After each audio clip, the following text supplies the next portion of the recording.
If you like what you see, please subscribe and like James's channel. Also, don't forget to click the bell icon so you'll be notified of future train videos.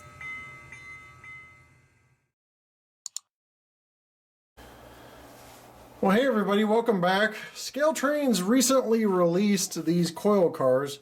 Now they're Thrall-Trinity 42-foot coil steel cars, and there's NS here and CSX. Now they come with loads, so we're going to take a look at these from unboxing to pricing to more details and see what they're about. So with that said, let's get started on the look at these ScaleTrains.com 42-foot coil steel cars right now.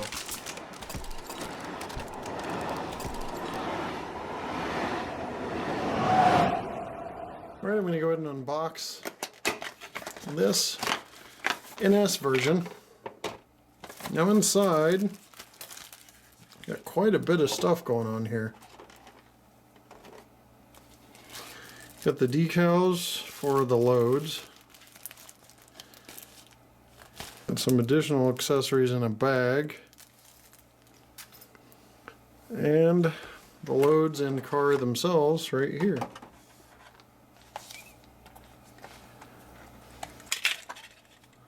It's very light, so that pops right off. Pretty neat looking. It's right now, just about 5 minutes later, I've got all the stickers applied to all the coil loads, and it was pretty easy, and they give you one spare set, so you've got some wiggle room to make some errors. And there's also, each sticker is a little longer on the ones that go around this way, so that if you mess up, you can cut off a little end and start over. Just make sure you're applying it even, applying it tightly. And if you mess up, do just like you do at your workplace. Cover it up or blame somebody else. Because right here I have like a little ripple, so that's going to be down now. Alright, so the load is in. Those also are weights. And each load says, you know, position this downward or whatever. So it's got like a little weighted area there. And then the lid goes on like that. And now we can start looking at the actual review. Now before we get too far into this, I did have a Ziploc baggie earlier of parts. We're going to go onto this end right here and show you that the little yellow parts in the bag, which are coil hood pins, they need to be added by the modeler to the car load. I don't have any tweezers on me. Most of my stuff is packed up at this point, but let me see if I can just demonstrate for you that look something like that. Now also in transit, the real coil cars make sure that the coils aren't hitting each other, and they have what's called coil dividers. Coil dividers have little tiny guide pins, and they can be positioned throughout the car to divide the load. I think that's sitting in there, but you get the gist. Let me give you an upper look. It also shows that nice wooden paneling there for the load. Alright, now here's one more look at all of the dividers installed, so it can evenly space out the load and make sure that they don't touch each other. Alright, here's one more look with all of the dividers installed, all 4 dividers, all 5 loads. Speaking of which, 1 large load, 2 mediums, and 2 smalls are in the container, as you can see there. I've just kind of put those in a nice, easy on the eyes appearance. It didn't make them random in their size, with the largest being in the middle. But with that installed, it keeps the loads separate, keeps them from banging together, and keeps the social distancing for those loads.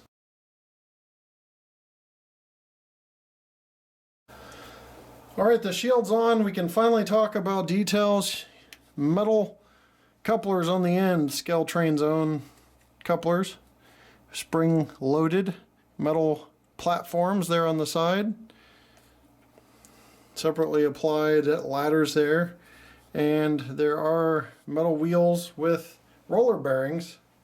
So I don't know if you can see it from this angle, but the bearing caps do turn. In the bag as well as some extra bearing caps, because they are prone to pop out from a time or two. Also on these really detailed trucks is reporting marks on the trucks, or are reporting marks on the trucks. And you get the spring load there in the middle, absorbing the cushion of the ride. Protect 3 on the side. This is a protected temperature coil transport. So those steel coils are kind of picky. See all the exterior detail on the car, including the weld lines, rivet detail, and NS logo down on the side. Now below that is the NS reporting marks and the load weights. And if you ever wonder where or when an era of a car ran, you can look at just this little detail right here. This tells you the build date of the car, in this case 1294. So just slightly to the right of your screen there, but I'll show it again. So 1294, so this particular round of cars ran in the 90s, and they're still around. They've got reflective FRA markings on the side now. And with all this silver going on, it's hard to tell, but you have a crew walkway area right here that is metal, and etched metal at that. You have the control valve, and then you can see the jacking pads that are positioned on each truck, or not on each truck, but above each truck. Got a yellow brake wheel and stand, along with the fine chain detail on this car as well. And there's handrails here for the Coil car. It's actually on the Coil car lid. Silver tipped end brake line hose. And I'll just zoom in so you can see all of that detail.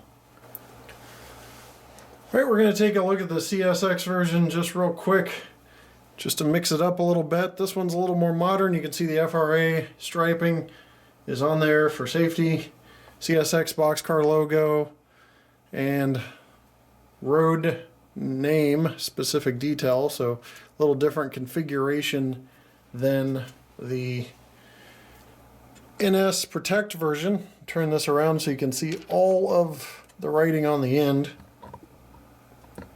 Create our own little derail here, which CSX has seen a few of in its day. Crew walkway down here. Handrails up here, which are also on the NS, just a little different. And the brake wheel and handrails on the end are different as well. When you lift that on, that is all part of the body, and you still got the wooden interior on that body. Same stickers are for the CSX, you just got blue separators inside. But yeah, really nice car. I'm going to put this back on the track, maybe with the blue, kind of bright blue roller bearing caps. You can see that in motion a little better.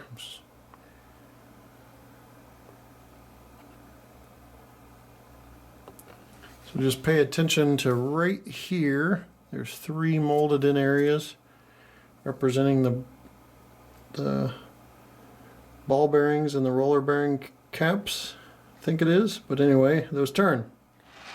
And this is a very smooth operating car, very free rolling. Do have a little body wobble, but they don't have the weights and or loads, you want to call them, in this car. Speaking of which, we'll go ahead and weigh this and take a look at that portion of the car. Right here we are at the scale.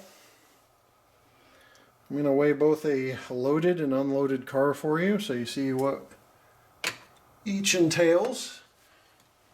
3.6 ounces, 115 grams, 0.115 kilograms, quarter of a pound. That's a quarter pounder loaded, and then by itself without the load, you're looking at 0.08 of a pound. So all those weights add almost let's see, an eighth of a pound basically. 1.3 ounces, 35 grams, 0.035 kilograms, or 0.08 of a pound. All right, we'll take a look at some NMRA compliance first. Coupler height. Appears to be on with the gauge. I just kind of read up on this gauge and how to use it because I lost my coupler height, my KD coupler height gauge. But also, we'll take a look at the wheel sets. Those are all fitting in the gauge correctly, but you can also check the overall width of the wheel with this gauge, and that is all coming in nicely. So NMRA standards seem to be met, but we got to crunch the math on the weight real quick with the load. All right, so let's look at the length of this car. Just the car body, you're not to include the couplers. About 6.5 inches. Now the NMRA says 1 ounce of weight for the initial, and then 1/2 ounce for each additional inch of car body length. So doing the calculations, the ideal weight would be like 4.25 ounces or 4 1/8 ounce. In this case, we've got 3.6 ounces, so pretty close. I don't think it's anything that would affect operation by being just a little bit lighter.